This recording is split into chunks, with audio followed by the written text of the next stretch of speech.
का एक मकसद रहता है किन्नौर की संस्कृति को संजोए रखना, किन्नौर की गतिविधियों को जो है सामने लाना। अगर कोई ऐसी चीज़ आ रही है कि किन्नौर को संरक्षण करने का एक हमारा प्रयास रहता है और बहुत ज़ोरों-शोरों से एक पौंडा के अंदर में चर्च बना था, उसके पर जो है किन्नौर में बहुत जो हलचल मचा था और तोड़-फोड़ तक की एक जो है लोगों ने जो है एक किया था कि तोड़-फोड़ करेंगे, आंदोलन करेंगे। तो आप थोड़ा-सा बताएँगे जो हमारा भारतवर्ष जो है एक सभी धर्मों को मानता है और किन्नौर में इन्होंने जो है एक प्रार्थना भवन बनाया है और देव संस्कृति है यहाँ पर, तो कितना जायज़ है इनका प्रार्थना भवन बनाना यहाँ पर? स्वागत है जी आपका।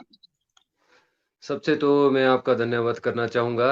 आपने चैनल के माध्यम से मुझे बोलने का मौका दिया और मैं हमारे बद्री विशाल जी, क्योंकि मैं बद्री विशाल जी का प्रजा हूँ, तो बद्री विशाल जी को भी शत-शत नमन और किशोर किन्नौरिंग शुभ राचे के नु मेरा यहीं से जय श्री राम। तो मैं सबसे पहले आपको एक चीज़ जैसा कि हमारे भाई जगत सिंह जी ने बताया, जो पोंडा के स्थायी निवासी हैं, तो इनका कहना है कि ये इन्होंने एक प्रार्थना अ, सभा बनाया है। तो प्रार्थना सभा बनाया है, इससे एक एक चीज़ तो क्लियर हो जाती है कि इन्होंने कोई चर्च नहीं बनाया है। ऊपर से इन्होंने 18-20 खुंद मालिक श्री ग्रॉसमोहन सीरस जी का नाम लिया कि वो उनको भी मानते हैं। तो इससे पता लगता है कि ये ऐसा नहीं है, अभी भी तो इसमें इनमें जैसा मतलब कि देवी-देवताओं के प्रति आस्था है। तो इससे जैसा एक चर्च वाली बात चल रही है, तो चर्च के उसमें तो मैं यही कहना चाहूँगा कि थोड़ा चर्च अभी नहीं बना हुआ है, तो इस इनके कहने के हिसाब से ये एक प्रार्थना भवन है। तो ये अब हमारे किन्नौर के लिए तो जैसा एक भाई बोल रहे हैं कि अपनी प्रॉपर्टी है, हम कुछ भी कर सकते हैं, बिल्कुल ठीक बोल रहे हैं, उनकी भावना है, हम इसमें नहीं बोलेंगे। पर एक जो देव संस्कृति की है, जो हमारा एक काशानू, किन्नौरिंग ज़ू, जितने भी हमारे किन्नौरिंग भाई सही देख रहे हैं और जितने भी हमारे बुजुर्गे माताएँ-बहनें देख रही हैं, हम चलते हैं दैविक संस्कृति से। तो हमारा जो एक संस्कृति है, दैविक संस्कृति है। हम देवी-देवताओं के आदेशानुसार चलते हैं। हम देवी-देवताओं के कहे अनुसार उनके मार्गदर्शन पे ही कार्य करते हैं। तो मेले वगैरह लेना-देना जितना भी हमारा होता है, देवी-देवताओं के लिए ही रिप्रेजेंटेड होता है। तो इसमें थोड़ा ये हमारे को थोड़ा है कि जैसा भाई साहब अभी भी जैसा महेश्वर जी को भी मानते हैं, तो महेश्वर जी के साथ भी चल रहे होंगे। जब ये महेश्वर जी को मानते हैं, तो महेश्वर जी के साथ भी चल रहे होंगे। तो कहने का मतलब मेरा ये है कि चर्च तो नहीं बना है, भाई किसी कारणवश क्रिश्चियन कम्युनिटी में गए हैं, तो ये इनका पर्सनल पर्सनल वो है। तो हम इसमें तो यही बोलना चाहेंगे अपनी देव संस्कृति को संजोए रखो क्योंकि धर्म परिवर्तन तो जैसा एक बात की बात है, धर्म परिवर्तन करके क्या मिलता है? मतलब कि एक कुछ ऐसा हमारे को तो लगा नहीं, हमारे बुजुर्ग आज से नहीं कब से ज़माने से हमारा सनातन पद्धति पे चले हुए। हमारे यहाँ पे देखो देवी-देवताओं के आदेश पे भी चलते हैं, यज्ञ, हवन, आहुतियाँ वगैरह भी होती है और जैसे एक बलि प्रथा की बात हो रही थी, तो वो भी होता है, ऐसा कुछ नहीं है। हमारा तो ये आज से थोड़ी चला हुआ है, ज़माने से चला हुआ है। किन्नौर में जैसा एक हमारे बद्री विशाल जी का कार है, औरों के पास भी एक कार होगा और देवताओं के पास भी गहनों होता है। गहनों में श्री रामचंद्र जी का आदर्श जीवन का चरित्र का पूरा उनके अवतार का बखान दिया जाता है। तो आप देखो वहाँ पे क्या बोलते हैं पूरा उसमें आपको राम जी का भगवान राम जी का गहनों में पूरा बताते हैं कि रामचंद्र जी ने कैसा रावण रुवण को मारा और कैसा वनवास किया, पूरा उसमें आता है। तो हमारा तो सनातन सनातन है, हिंदू तो हम हिंदुस्तान है इसलिए हम हिंदू धर्म वाली बात है, बाकी हम तो सनातनी हैं। और जैसे आपने बताया कि जैसे हम ट्राइबल कम्युनिटी हैं, तो हमारे को एक विशेष दर्जा दिया गया है, जैसे आदिवासी। तो हम जो स्टूल ट्राइब्स हैं, हम आदिवासी है, विशेष कम्युनिटी जी, हमारे पास विशेष अधिकार है। तो हम आज से पहले चले किसके आदेश पे? पूरा किन्नौर के जैसे प्रबुद्ध जनता आज मेरे को सुन रही होगी, तो मैं एक पूरी जनता से इस विषय पे सोचें। हम आज से पहले ना हमारे पास देखो कोई एजुकेशन था ना कुछ था। बुजुर्गों के टाइम में जाओ राजे रजवाड़ों से भी पहले जब देवी-देवताओं ने मतलब कि राजे राजे तो देवी-देवताओं ने बसाए, उससे पहले जाओ देवताओं ने हमारे को जीना सिखाया, देवताओं ने ही हमारे को सूतक और पातक दिया, देवताओं ने ही हमारे को क्रियाक्रम वगैरह जैसा देखो हमारा कोई मृत्यु हो जाता है तो जैसा क्रियाक्रम होता है 13 दिन के बाद गरुड़ पुराण का पाठ होता है, गीता का पाठ होता है। मतलब निरंतर 13 दिन ये चीज़ें आपका चला रहता है। फिर अस्तु प्रवाह लेना-देना हम तो प्राचीन एक सनातन पद्धति से जुड़े हुए हैं। इसमें सिर्फ़ ये है हमारा जो वैदिक परंपरा है, उससे हमारी जो दैविक परंपरा है, वो प्रथम प्रथम दर्जे पे है। क्यों? क्योंकि हम देवी-देवताओं के आदेश को प्रमुखता देते हैं। क्योंकि हम जो देवी-देवता बोलेंगे, हम उसके अनुसार चलते हैं। अब जैसा आपका देखो क्या बोलते हैं शास्त्रों के अनुसार देखो, शास्त्रों के अनुसार आपका ऐसा होता है, जैसे शास्त्रों में जैसे शास्त्रों के वर्णित आधार पे, शास्त्रों के कर्म कांडों के आधार पे, मंत्रोच्चारण के आधार पे, यहाँ पे फिर हम दैविक पद्धति में हमारा इसके उलट है। हम पहले देवता की परमिशन लेके, देवता के शावर मंत्रों के द्वारा उनको पूछा जाएगा। देवता देवता के कहे अनुसार हम चलेंगे। तो हमारा तो आज से नहीं, कई युगों से, मतलब कि जब कलयुग स्टार्ट हुआ तब के आरंभ से, जब हमारे देवी-देवताओं का इस पृथ्वी पे आगमन हुआ। आप देखो पूरे किन्नौर में, एक एग्ज़ाम्पल के तौर पे दूँगा, हम सनातनी क्यों हैं, किन्नौरे? हमारा सिर्फ़ ये है कि हम वैदिक परंपरा हमारी बाद में है, दैविक परंपरा पहले है। क्योंकि हमारे जैसा हमारे नारायण जी है, विष्णु विष्णु रूपी है, महेश ऋषि हैं, शिव रूपी है, आपके क्या बोलते हैं, रोहित चंडिके जी सर, है। रोहित हाँ जी सर, सर। हाँ जी सर। रोहित सर, देवी देवी समाज के देव संस्कृति के बारे में पूरा परिचित है। ब्रह्मा विष्णु और सभी बिल्कुल, जानते हैं। हमारे बिल्कुल, महेश्वरों के बारे में सभी परिचित है। हमारा ये है कि देव प्रथा से, देव संस्कृति से, इतना परिवेश से जो है लोग जो है बिल्कुल, पलायन हो रहे हैं। मुख्य कारण क्या है? लोग ओम शांति की ओर जा रहे हैं, जो निरंकारी बन रहे हैं, लोग राधा बिल्कुल, स्वामी बन रहे हैं, लोग जो है व्यासी बन रहे हैं। लोग बोलते हैं कि देव संस्कृति में जो है छुआछूत है, बलि प्रथा है, मांस मदिरा का सेवन होता है। तो कहीं ना कहीं देव संस्कृति में थोड़ी बहुत जो है कमियां दिखती है, जिसको भविष्य में सुधार करने की आवश्यकता है। आप इस पर थोड़ी सी संज्ञान दीजिए, समय नहीं है, परिचित तो हम बिल्कुल। चलो, सारी। जी।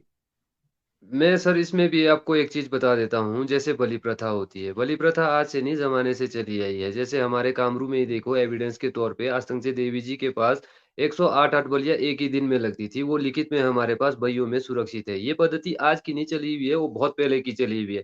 यानी कि कई बुजुर्ग आए, कई गए। एक-एक कामरू की बात नहीं है, पूरे all over Kinnaur, all Himachal जहाँ भी ये होता था, ये प्राचीन पद्धति है। क्योंकि हमारा पहले देवी-देवताओं का देवीय पद्धति प्रथम है और वैदिक परंपरा बाद में है। रही बात आपकी जैसे पलायन की, आप ठीक बोल रहे हो कि एक चिंता का विषय है। ये एक पूरे किन्नौर के लिए नहीं, इस आपके चैनल के माध्यम से पूरे हिमाचल के लिए भी बोलूँगा, देव संस्कृति से ही पूरा हिमाचल ही जुड़ा हुआ है, उत्तराखंड भी जुड़ा हुआ है। तो एक मैं यहाँ से मैसेज देना चाहूँगा, ये एक चिंता का विषय ज़रूर ज़रूर है कि हम पलायन क्यों कर रहे हैं? जबकि हमारे पास शिव रूप के देवी-देवता है, विष्णु रूप के देवी-देवता है, हमारे पास तो सब कुछ है। आप पूरे किन्नौर वाले आप भी जानते हैं, और मैं शॉर्ट में बताना चाहूँगा, बीमार हो जाए भी देवता है, कुछ न्याय चाहिए होगा भी देवता है। हमारे को तो कि कहीं जाने की ज़रूरत ही नहीं है, सब कुछ ही हमारे पास देवता है। आज ये सोचने का विषय है, थोड़ा हम ये सोच सकते हैं कि जैसा कइयों को लगता होगा कि हमारे साथ छुआ-छूत हो रहा है, हमारे को समाज में अन्य वर्ग में अलग बिठाया जा रहा है, अलग खान-पीन किया जा रहा है, या जैसा इस वजह से। तो इसमें भी मैं आपको एक चीज़ आज क्लियर कर देता हूँ, कोई भी गाँव ऐसा नहीं होगा जहाँ पे क्या बोलते हैं, जैसा 1-2 मतलब होते ही हैं जो इन चीज़ों को आवाज़ उठाते हैं कि ऐसा गलत हो रहा है। अदरवाइज़ दूसरे जो चल रहे हैं वो बेवकूफ़ तो नहीं है ना जी। जो उनके उनके बुज़ुर्गे चलते थे इससे पहले, उनके दादे-परदादे चलते थे, वो बेवकूफ़ी तो नहीं है ना जी। जैसा निशानों का चकने का जैसा निशान चकते हैं किसी भी देवता का देव समाज में, एक पूरे देव समाज की बात करता हूँ, तो उसका भी शेर मिलता है, बाग-बांटो मिलता है, पूरा इज़्ज़त मिलता है, सलामत मिलता है। ऐसा कुछ नहीं होता है। जैसा हम हमारे कामरू का ही बात करता हूँ, जैसा बद्रीनाथ जी का निशान कोई चकेगा, तो उसको भी देवता के तुल्य माना जाता है। तो मेरे कहने का मतलब ये है कि छुआ-छूत वाला तो इसमें आपने ऐसा नहीं अर्थ। आपने आपने एक कहा, आपने कहा कि पूर्वज चलते थे, पूर्वज होते थे। थोड़ा सा बिल्कुल, संज्ञान देता हूँ। बिल्कुल, बिल्कुल, पढ़े लिखे उस समय बहुत कम हुआ करते थे, पढ़े लिखे नहीं। अब काफी लोग पढ़े हैं और गैजेटेड ऑफिसर है। जब एक गैजेटेड बिल्कुल, ऑफिसर मंदिर में जाता है तो आपका अपने आप को जब छुआछूत का एक माहौल में आता है तो ग्लानि महसूस करता है। तो वर्तमान में हम चंद्रयान तक जा रहे हैं, तो क्या ये पुराने तौर तरीका को अभी तक चलाया जाना जरूरी है? थोड़ी बहुत परिवर्तन नहीं हो सकता है? एक उदाहरण देता हूँ, एक उदाहरण देता नहीं, हूँ। मान लेते हैं किसी अछूत ने जो देवता को छुआ है, उसको तत्कालीन जो है जुर्माना ठोका जाता है, जबकि खजान में पैसा भरा जाता है, खजान में करोड़ों का पैसे है, और लेकिन नहीं, उस गरीब से पैसा लिया जाता है। तो कहाँ तक जायज रहेगा इस प्रकार का जो है प्रचार प्रसारण करना देव समाज में? जबकि देवी देवता नहीं कहते हैं, देव संस्कृति में अगर इस प्रकार का है तो ये कहाँ तक जायज रहेगा? आप देव संस्कृति से जुड़े तो थोड़ा वर्तमान को लेकर भी चलें आप। स्वागत है आपका। नहीं आप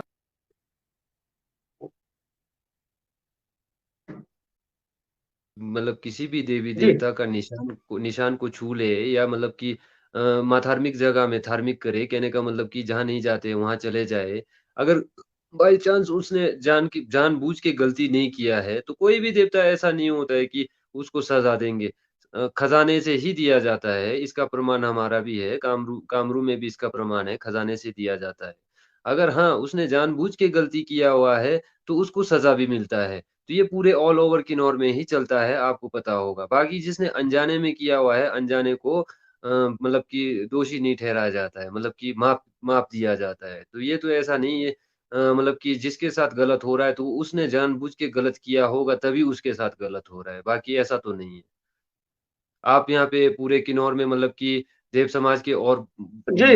कारिंदों से भी पूछ रोहित सकते सर, हैं। पलायन होने का कारण एक यहाँ पर बहुत सारे कॉमन प्रतिक्रिया आ रही है, जातिवाद भी है, तो क्या इसमें सुधार करने की गुंजाइश रहेगी हमारे किन्नौर में देव समाज को?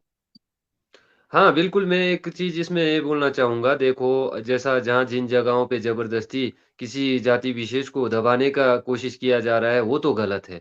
हाँ, जैसा देवता जी के आदेश के अनुसार से जैसा देवता जी ने हमारा बहुत पहले से जो कस्टम बनाया हुआ है, जो हमारी पूजा पद्धति है, जो हमारे देवी-देवताओं के साथ युन्नु बोर्तेन्नु जो उन्होंने बनाया हुआ है, उसी के हिसाब से चलेंगे तो इसमें कोई आपत्ति नहीं है। हाँ, किसी विशेष वर्ग को ज़बरदस्ती सता के जो जैसा जिसका कोई कार्य ही नहीं है, वो कार्य वो करता ही नहीं है और उसके ऊपर वो थोपा जाता है, वो गलत चीज़ें हैं।